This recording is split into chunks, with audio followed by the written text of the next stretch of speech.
I've been struggling with this as a mom, and if you are a mom and you clicked on this video, you've likely been experiencing this as well. Today, we're going to talk about adrenal fatigue, what adrenal fatigue is, and 3 steps to help us overcome it naturally. Adrenal fatigue as a mom can be extremely rough. Are you ever dragging to get out of bed in the morning? Do you feel moody often? Or how about low energy or the inability to fall asleep at night? Or maybe you're craving sugar and salty foods.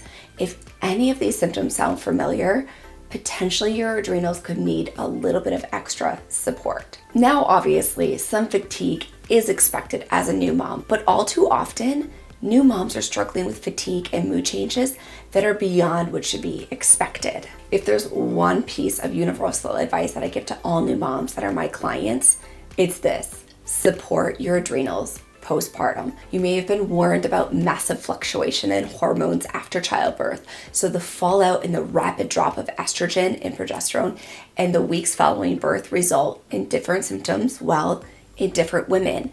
The biggest changes are energy, sex drive, and overall mood. So birth alone creates stress on the body and is a state of inflammation that creates a demand for proper adrenal function.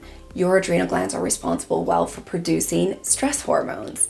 They dampen inflammation and they provide energy and allow you to have appropriate stress responses. But the hormonal shift that takes place after birth, in conjunction with your new sleeping schedule and general stressors that come with motherhood, can make it very difficult for your body and your adrenal glands and hormones to normalize. So the longer your body struggles with hormone imbalances, the longer you're going to struggle with unwanted weight, fatigue, diminished sex drive, and possible mood disorders. So why don't you follow me around today? We can sit down a little bit, have a conversation, take care of some of the mom life things that all of us need to do, and we can chat a bit more about adrenal fatigue and how to help you naturally overcome it. If you're new here, welcome. My name is Jessica, and here on my channel, we focus on, all things mom life. However, I am a holistic nutritionist and a nutritional practitioner, so everything that we do here does have a bit of a healthy twist. So if you think that's something that you might be interested in,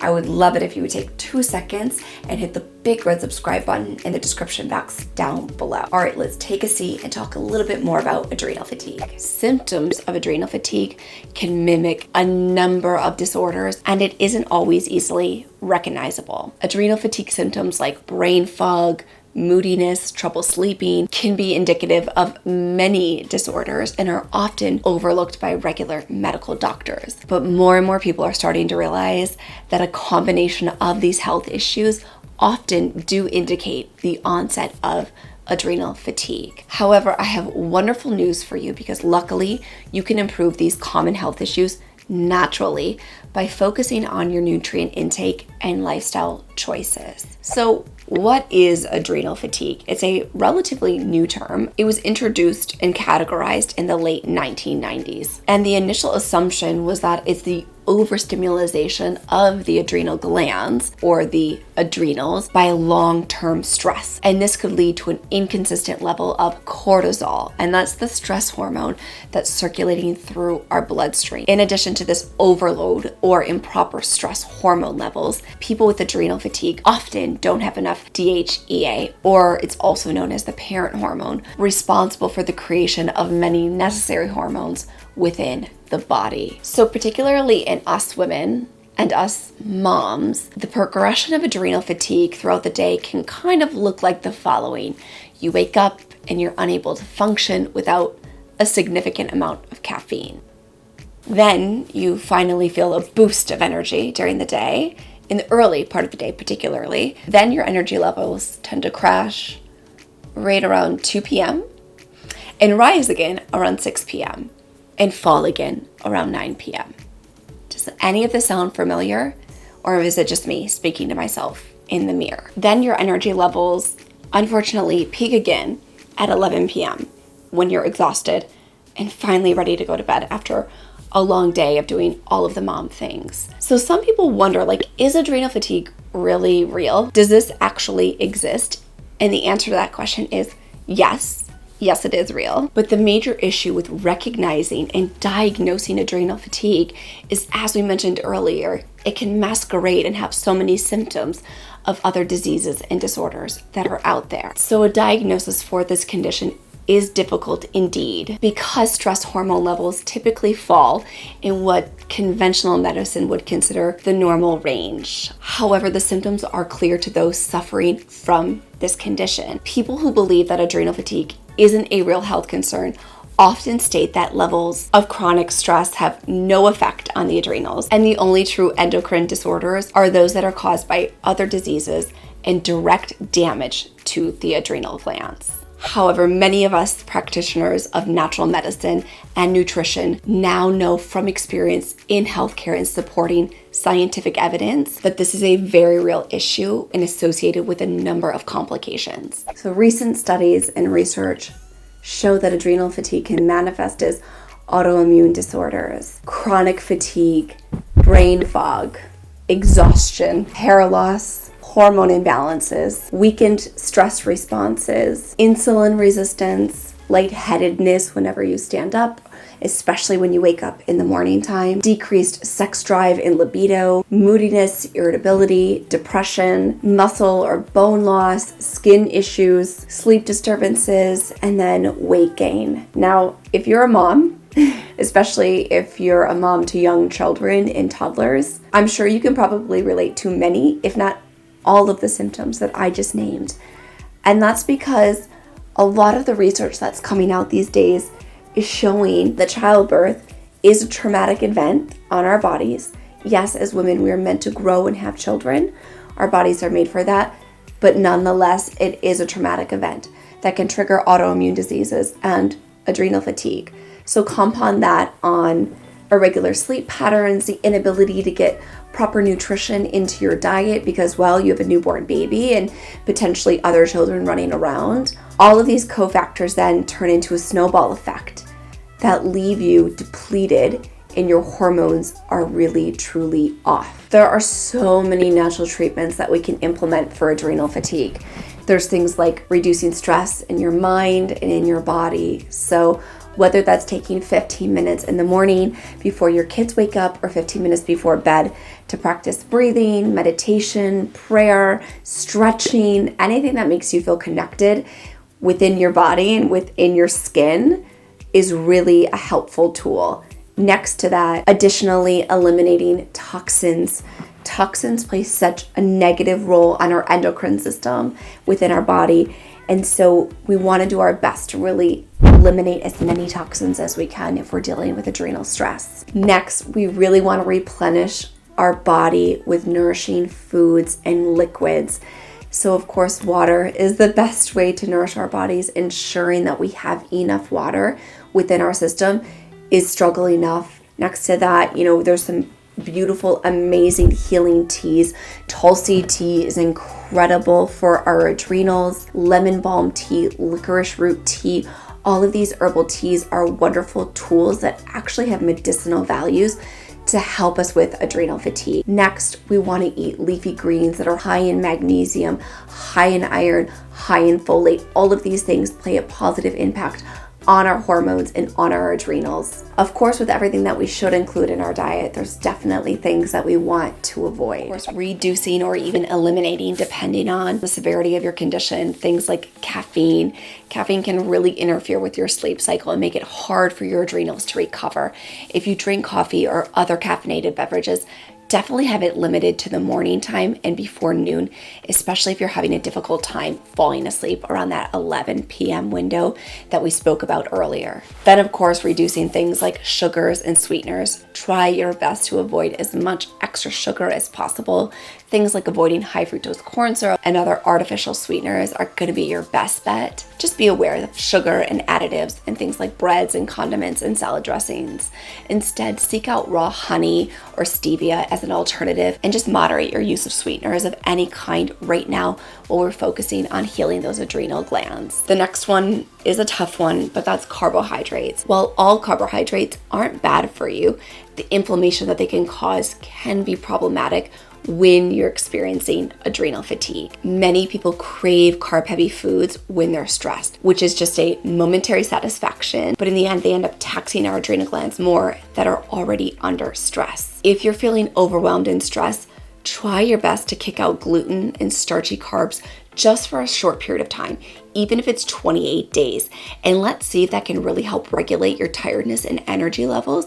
And we can slowly start adding in some high quality carbohydrates and particularly gluten-free grains at the end of that trial period. One you may be surprised to hear is actually processed meats. An overload of processed meats can be so hard on the adrenal glands, and you might be surprised to hear why. That's because conventional meats that are raised on feedlots, well, are given a lot of hormones, and those synthetic hormones that are given to those animals we then ingest. So ingesting those processed meats can really throw our entire system out of whack and be super taxing on our endocrine system that's trying to produce healthy, happy hormones. And when we're consuming those synthetic hormones, it is a surefire way to put our adrenals into overload. So one thing that we can do is first cut back on the amount of meat that we're consuming while we're focusing on healing our adrenals. And secondly to that, if we are going to consume meat, just make sure it's high quality grass-fed meat. Then you're getting rich sources of omega-3s and omega-6s. And then if you are going to have poultry, just focus on having free-range chicken and turkey. Then just bring it back to a moderate amount of 2 to 3 times a week versus having these protein-rich meats every single day. So the next major player on our list to avoid is hydrogenated oils. I'm talking about those really terrible oils like soybean oil and corn oil. All of these are extremely inflammatory to our bodies and send them into an immune response. So instead of that, let's focus on healthy, good fats that nourish our hormones, like coconut oil, avocado oil, olive oil, organic ghee, and organic butter. Those nutrient-dense fats help heal your hormones, bring them back to homeostasis, and therefore are very nourishing to our thyroid and our adrenals. So speaking of nutrient-dense foods that help heal adrenal fatigue. So foods that really love on our adrenals are things like coconut and olives and avocado, other healthy fats, cruciferous vegetables, whether it's cauliflower or broccoli or Brussels sprouts, fatty fish like wild-caught salmon, free-range chicken and turkey, bone broth. Bone broth is a huge one for hormone health. Things like nuts and seeds, like walnuts and almonds and pumpkin seeds and chia seeds. Then, of course, supporting our thyroid with things like kelp and seaweed also provides a wonderful support system to our adrenals. And then things like Celtic and Himalayan sea salt, rich fermented foods that have high probiotic levels in them, like sauerkraut. And then I love things like chaga and cordyceps. Those are medicinal mushrooms. They pack a huge punch, and all of these foods help overcome adrenal fatigue because they're so nutrient dense, low in sugar, and have healthy fat and fiber to them. And then, of course, there's always supplements and herbs. Another major change to overcome adrenal fatigue are taking the right supplements and using supporting herbs. It still can be challenging to get every nutrient into your diet, and that's where supplements and herbs can really ensure that you're getting the minerals and vitamins that you need that are vital for adrenal support. Adaptogenic herbs like ashwagandha, rhodiola, and holy basil in research right now are showing to have incredible benefits to lower cortisol levels and help mitigate the stress responses within the body. So using these herbs in food preparation can really help alleviate some of the strain that your adrenal glands go through. Licorice root is a huge one. This spice is available in extract form. It's been shown to increase the level of DHEA in your body. Then, of course, things like fish oil, whether it's EPA or DHA, there's a large number of benefits for this supplement with fish oil. This just really helps lower all over inflammation within the body. It helps with complications such as diabetes, mental dysfunction, arthritis, immune system function, gaining of unnecessary weight, anxiety, and depression. And all of these things are incredibly taxing on our adrenal glands. Moving on to my favorite way to support our adrenal glands, and that's with magnesium. Magnesium is one of the most necessary minerals and nutrients in our entire body. So adding magnesium, I've talked about it in abundance here on my channel. Adding magnesium will not only help your adrenals, your mood, your stress, your sleep, all of those things. It's relatively inexpensive and easy to get your hands on. So I always recommend magnesium supplements. Likewise, I always recommend a B complex. Research finds that B12 deficiency is associated with stress on the adrenals. In addition to that, vitamin B5 is another common deficiency vitamin that we see in people with adrenal fatigue. Then did you know that vitamin C is actually known as a stress-busting nutrient? Vitamin C appears to minimize the effects of stress on people, as well as it reduces the time necessary to bounce back from stressful events. Then, of course, we cannot talk about mood without mentioning this last vitamin, and that's vitamin D. In addition to maintenance of homeostasis between magnesium and phosphorus in the body and supporting strong bones, vitamin D is shown to impact other conditions, as you guessed, adrenal dysfunction and many other diseases. So many of us are vitamin D deficient. By adding this simple supplement into your routine, it'll play a huge role in your overall mood and homeostasis in the body. So I highly recommend including a high quality vitamin D. I have, of course, linked my favorites in the description box down below, so feel free to hit that expand arrow and check out everything that I mentioned today. So my final thoughts on this topic and adrenal fatigue is that if you're a mom and you're experiencing extreme stress, lack of sleep, inability to take care of yourself by exercising properly, by doing gentle exercises and getting all of your nutrition in between feeding your kids, cleaning your house, working, and doing all of the things, then you're not going crazy. And many of these things like brain fog, decreased sex drive, hair loss, insulin resistance, severe tiredness, and fatigue, those aren't normal symptoms. I know you're a mom and I know you're exhausted, and we all are. However, if you're experiencing these things in totality, I highly recommend that you take a saliva test, you go see your doctor, or even better yet, get started today by implementing the things that we discussed in today's video. See how you feel. Take 28 days to see if it makes a difference in your life and go from there. I want to thank you all so much for tuning in to today's video. And if you liked this video, you can let me know by giving it a big thumbs up, and then be sure to hit the subscribe button. It's right over here on the screen. That way you don't miss a single upload, and I hope to see you back here next Thursday.